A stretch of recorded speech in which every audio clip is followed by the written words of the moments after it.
Good morning, everyone. All of you who are in the room and those of you who are watching on Facebook Live or will be watching a little bit later, thank you so much for being here. As David has already said, we are a New Thought Spiritual Center, and so our whole reason for being here is to live on purpose, to love out loud, to be enlightening spiritually, to help us all as we walk this path. We are fellow travelers, and we are here to help one another by being who we are. And so what our job is to help you in any way be the best you that you wish to be. And that's all we do. That is all we do. Last week we had our wonderful Reverend Pat Moore talking about the quantum physics of words. And when I saw that, I'm like, oh, quantum physics. First of all, right? Ugh. What is that? But I loved it. It was a great talk. And what I walked away with was what she said was that atoms or elemental particles, that is us, that is everything that makes up everything we are, everything is not actually what it is. It is all worlds of potentiality and possibility.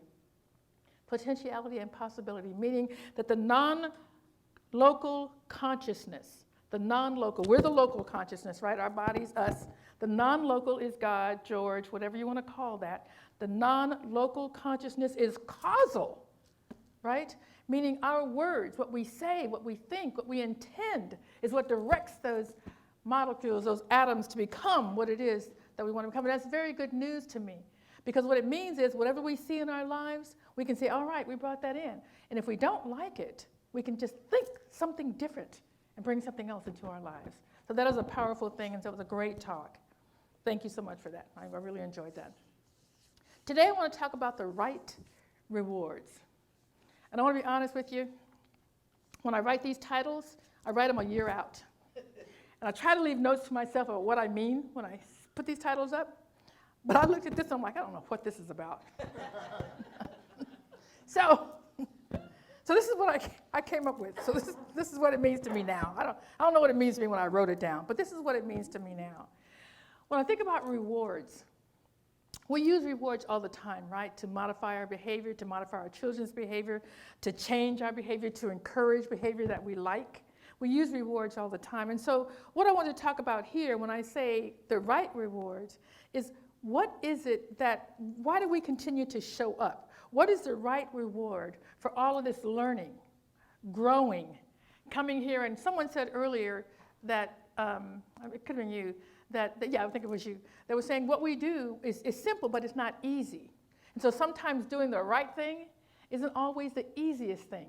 And the right thing is whatever is right for you, whatever you've decided who you want to be, how you want to show up in the world. You get to decide what the right thing is. Other people don't, and they try to tell you what the right thing is, but that doesn't matter. What matters is what the right thing is to you. So the right reward, what is that for all of this learning and growing? This music that we did today, I'm doing today, is from a gentleman named Gary Lynn Floyd, who I'd never heard of. And that's just me. I just don't listen to a lot of music all the time. But I'd never heard of him, and I went to Big Sky back in September, and he was a musician there. And oh my God, I was introduced to such great music, and so I went and bought all this stuff that I could find. And it's just amazing. So the learning keeps me fresh. The learning and understanding helps me. And then I just came back from another retreat with Anton, who we are a member organization of that organization. And they are just an organization that Anton means the Affiliated New Thought Network, meaning that they are here for resources for me as a minister, that I get to bring back new information. They have speakers and just new things that are going on. It's not new, but it's just another way of looking at things so I can stay fresh and bring back to you some new ideas about how we can move forward. So the right rewards for all of this learning and thinking and growing, and PJ giving you 3 things you got to do every week and all this type of stuff. It's about the great life that we get to have. That's what the reward is. The reward for all of this that we do, showing up on Sundays, whether it's here or watching us later, it's the life that we get. It's not the little things. It's this great life, and a great life that you define, because the good news is you get to define what a great life is. That's the reason we keep coming back. That's the reason that I go and keep learning more things. One of the laws of the universe that I talk about beyond the laws of attraction is the law of control. The law of control, which says we feel positive about ourselves to the degree that we feel in control of our lives. And the only way we feel control of our lives is about making decisions about who we are and how we're going to show up. And we can't be pushed off of that. I was doing a workshop at Big Sky and was talking with the group about deciding what their beliefs are and walking around, and I talk with us about this all the time, about what our values are and what our top values are. You know, we can't keep a lot of things in our head, but if you just list what your top values are and step out in the world every day knowing that, that's like your roadmap to how you want to show up, and that's something you decided on. And one of the ladies said, well, you know, what your values are depends. I mean, it changes with it's situational. And I said, I'm sorry, it absolutely is not. Your values are, it's not. So if the ones you've picked are situational, they're probably not your real values. So think about that. It's what absolutely you're going to show up like no matter what. No matter what happens, I'm going to show up with courage. I'm going to show up with heart. I'm going to show up as love because that's what matters to me. That's what matters to me. What matters to you is you decide what those top 5 are. But I was just an example of that. I like to give you stories about how that shows up. And so the Anton retreat, because I'm on the board, it's a working retreat for me. Even though I go and I enjoy all the speakers and stuff, I'm always having to do things. There's a lot to go on. And I was a MC one of the days for the day. And I was walking past another gentleman in the hallway, another member of the board. I'm a member of the board as well. And he said, oh, you look great. You look great. I said, yeah. He said, you want to have some coffee? And I said, no, I don't have time. I actually got to go back and get my stuff because I need to prepare and be ready and then my headspace for the MC. And he said, oh, shoot, because he was the MC the day before. He said, oh, darn, I should have done that. I didn't do that at all yesterday. I really should have prepared more, and I should have done this, and I should have. And this is one of the things we do, right? We don't shoot on ourselves. We don't do that. And the fact is that he done a great job. In fact, we actually had on the same clothes. I had on a blue suit that he had on he had a blue, not the same one, but he had a great blue suit. He did a fabulous job. He was spontaneous because when you're up there being an MC, you want to be with the crowd, but you also have to be aware of new things that are coming. So people are constantly slipping you things and saying, hey, announce this, don't forget to say that, to bring this up. Something new is happening, so you have to be spontaneous. He was all of that and still with the crowd. So I don't know why he felt like he wasn't all that he should have been. But what I do know is this. Because of what my beliefs are and my values are, and I step out with them every single day, no one can push me off of that. I know that I'm showing up the very best that I can. I had gone on Sunday morning, because I got there on Saturday, and then I went there on Sunday morning, and one of the ladies there, Martha Creek, I talk about Martha Creek a lot, and she did a board training for us one day via online. Anyway, she was speaking in Kansas City, and so a group of us went to go support her. And I knew that I had a board meeting at 3 o'clock. And so her talk was at 11. You know, it's like 30 minutes away. Okay, great, no problem. And so I rode with them down there to support her, because that's what I want to do. This is about love. This is my idea of what love looks like, supporting people you care for. Well, what I didn't know was that she was also doing a workshop afterwards. Well, all right, well, I'm here. It is what it is. So we did the workshop, and we left about 2:15. All right, plenty of time. And then everybody decided they were thirsty and they wanted to stop at McDonald's, get some tea. Bottom line, I was a half an hour late for the board meeting. Yeah, what are you going to do? I was okay. I was okay with it. I made a decision. I don't have regrets. I walked in. My apologies for being late. Sat on down and got with whatever was going on.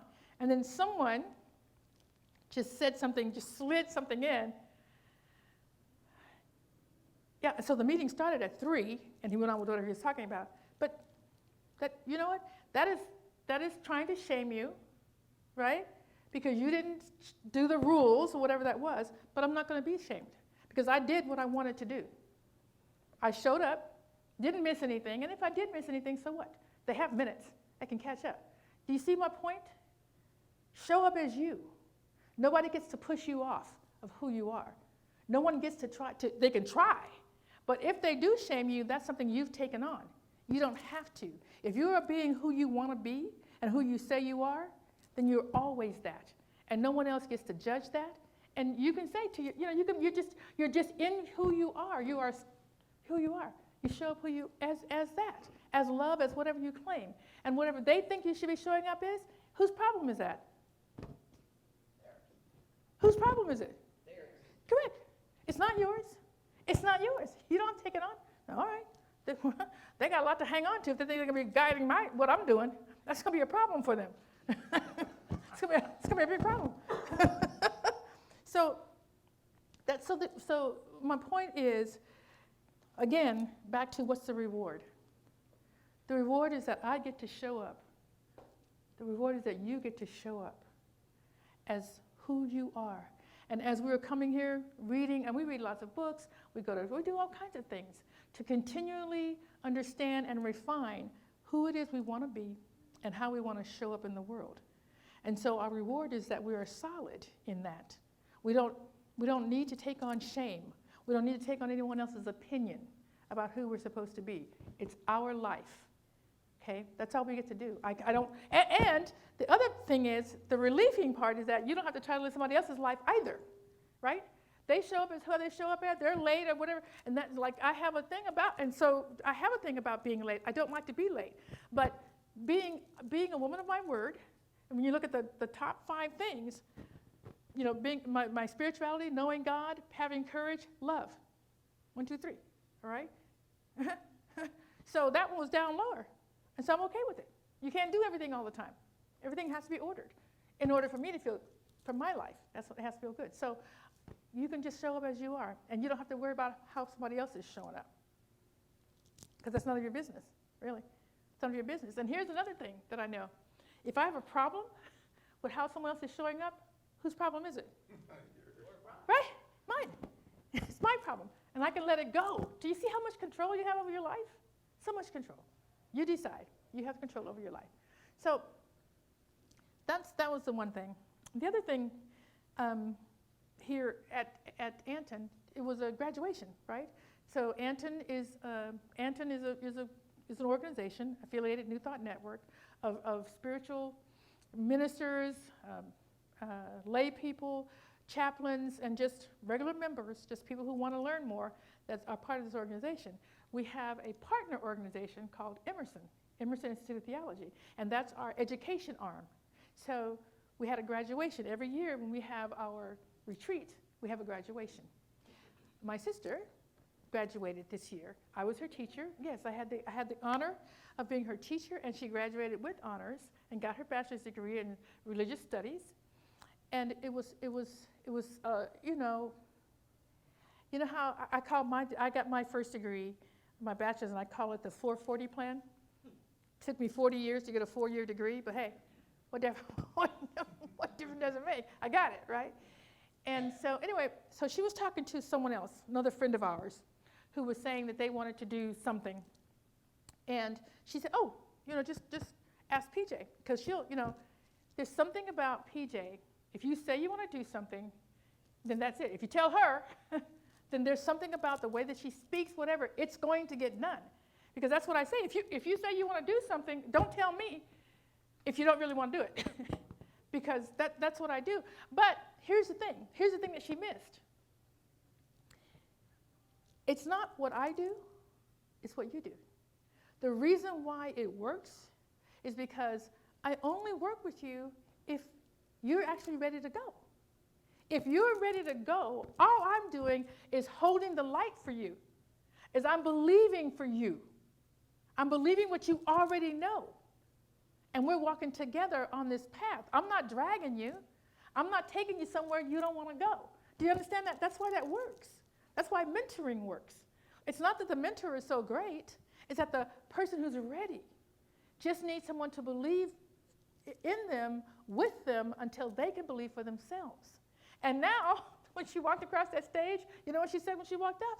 So what's the next degree we can work on? Because now she knows. She knows what it takes. That's really what a degree is.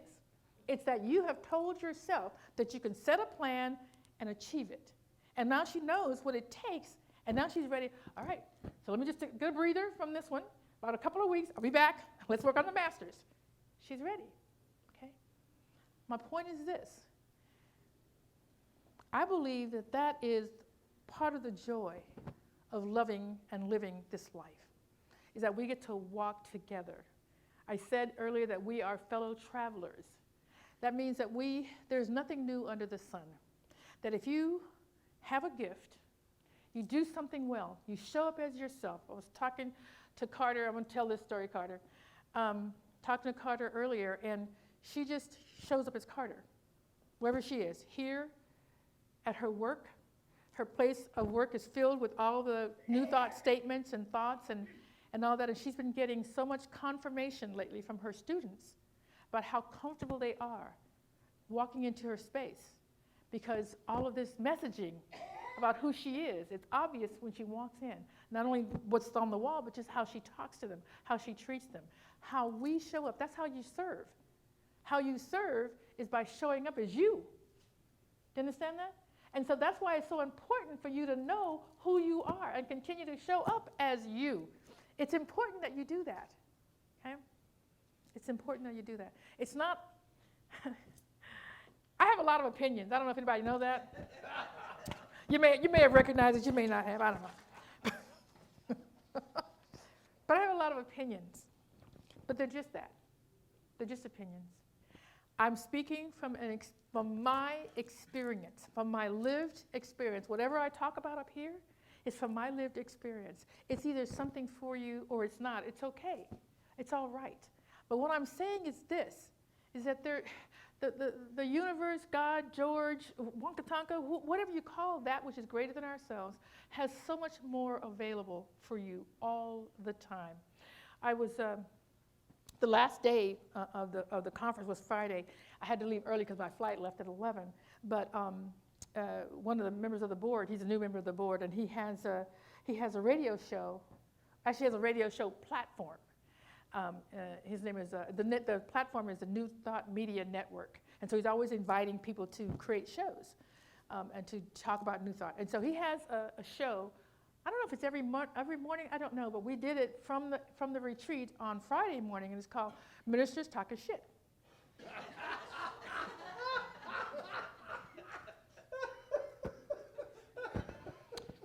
So, all right. So you guys know I can do that. So he invited me along with some other people, and we're just talking, going back and forth. And so there's like 5 of us, we're going back and forth. We're supposed to be talking about what's in the news, and we talked a little bit about what's in the news, and we just talked about New Thought and just make sure that everybody knew what we were talking. We're using those words, New Thought, consciousness, light, all those words that we use that not everybody knows about. So this woman was sitting next to me, and so I would say something, and then she would say, and so what PJ forgot to mention was blah, blah, blah, blah, whatever. And so somebody else says something, and then she's reaching. There's only 2 microphones, so we pass the microphone back and forth. So she's reaching, and I'm passing the microphone. She goes, yeah. And so what PJ forgot to, hey, stop calling me out, girlfriend. Whatever. Just say what you're saying. You don't need to do a juxtapose of what PJ is or isn't saying. So that was, my shit talking. That's what I do. I don't care that we're on the radio. Nobody calling me out. I'm saying what I'm saying. Say what you're saying. I'm saying what I'm saying. Doesn't mean it's for you. Say what you're saying. Say what you need to say. Yep. That's all. We all have permission to do that, yeah? Live the life that you want to live. Live the life that you want to live, because that's all we have. This is all the time we get. That is it. So the 3 things. Oh, no, I want to tell you one thing, and this is just for you. Because the conference was so wonderful, and we had so many great guests, but there was a particular guest that was there, and his name was Nemo Patel. Some of you may know of that person. I'd never heard of him. He's a rapper. He's like a New Thought kind of a rapper. And he does a lot of music with Daniel Nahmad.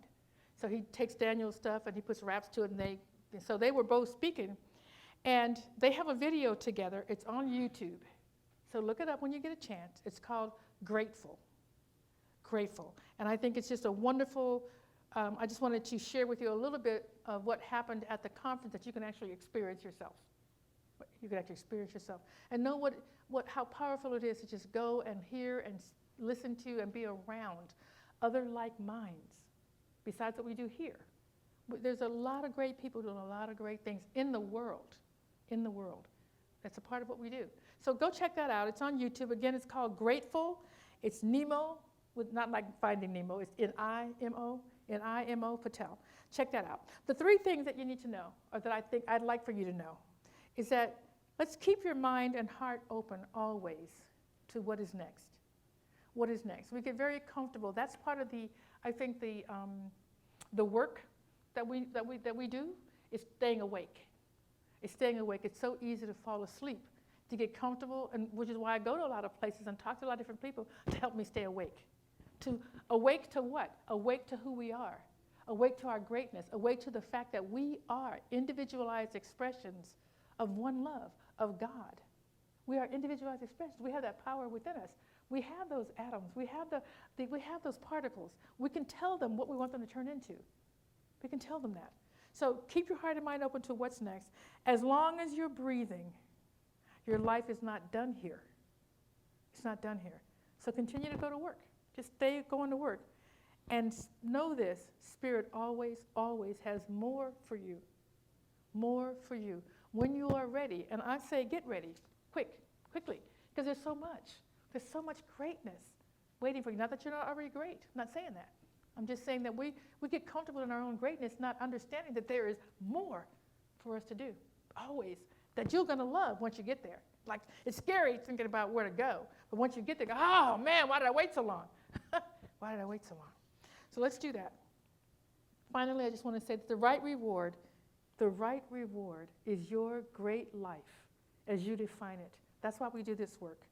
The reason you return here, the reason why you read, why you have books, why you go to workshops and classes, why you examine your experiences. It's not just about having experiences, it's about examining what those experiences mean. What have you learned from those experiences? That's why we did that.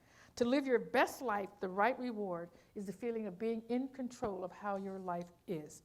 I'll leave you with this final quote. The highest reward for a person's toil is not what they get for it, but what they become by it. It's what we're becoming all the time. Namaste.